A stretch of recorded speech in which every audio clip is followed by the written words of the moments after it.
Mike's done a great job. His progress throughout the course of the season has been awesome, and it's warranted him obviously more playing time and carries. And like all young players that are freshmen, they come in. There's a part of just growing and maturation and learning and how they prep themselves for games and just everything. School, being away from home, like there's a lot. And we usually tell those guys in recruiting, it's not the talent. It's just takes time sometimes for players. And the worst thing we can do as a coach is put a player on the field that isn't ready, because then they go out and they don't have success, and then it's just a bad way to start your career. And so you just bring them along slowly until you feel like they're ready to go out there and do their thing, and then you turn them loose. And been very pleased with him.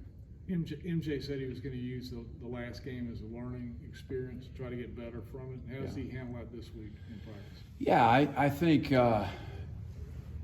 he played a little bit like a freshman starting his second game at times. And I think he saw that. I think during the game you don't realize it, and when you sit and you watch the tape afterwards, you start to realize, should have gave that one, should have pulled this one, I missed this throw, and things of that nature. So I think he tried to do too much at times, and he just needs to keep doing what he did previous games, which was just kind of running the offense within the confines of the offense. He doesn't have to be Superman.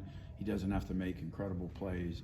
He just has to distribute the football to the correct guy at the correct time.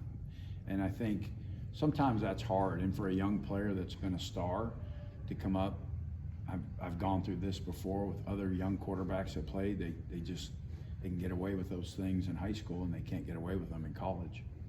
Coach Garrison had to shuffle things around with McMahon and Anthony Carter getting his first extensive playing time this year. Yeah. How hard is that mid-game? It's hard, really hard.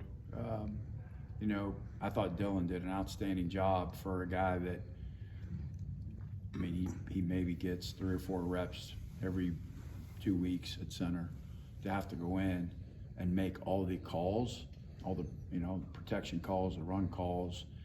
And for Anthony Carter, he hasn't played all year for us, to go in. I thought he played really, really well for us, and was excited to see his progress, and for him to be able to go in and play like he did. And so that's obviously a bright sign.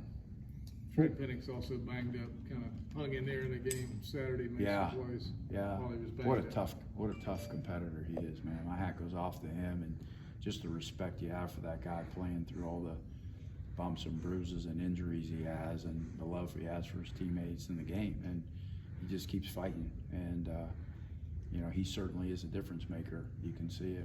It's a guy he's played a game and a half and a couple touchdowns and some big catches for us. And you watch Louisville, you guys do it yourselves.